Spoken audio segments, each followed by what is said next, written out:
حضرت اسامہ بن زید رضی اللہ عنہ کی شخصیت محتاج تعارف نہیں۔ تاریخ اسلامی ہزاروں شخصیات کے کارناموں سے بھری ہوئی ہے، لیکن حضرت اسامہ رضی اللہ عنہ کی صدا آج بھی اسی طرح گونج رہی ہے۔ حضرت عمر بن الخطاب رضی اللہ عنہ نے اپنے بیٹے عبداللہ رضی اللہ عنہ سے زیادہ ان کا وظیفہ مقرر کیا تو حضرت عبداللہ رضی اللہ عنہ نے کہا، ابا جان، آپ نے اسامہ بن زید رضی اللہ عنہ کے 4000 اور میرے لیے 3000 وظیفہ مقرر کیا ہے،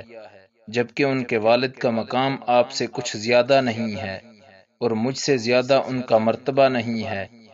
حضرت عمر رضی اللہ عنہ نے فرمایا کہ بالکل نہیں، ان کے والد رسول اللہ صلی اللہ علیہ وسلم کو تمہارے باپ سے زیادہ محبوب تھے،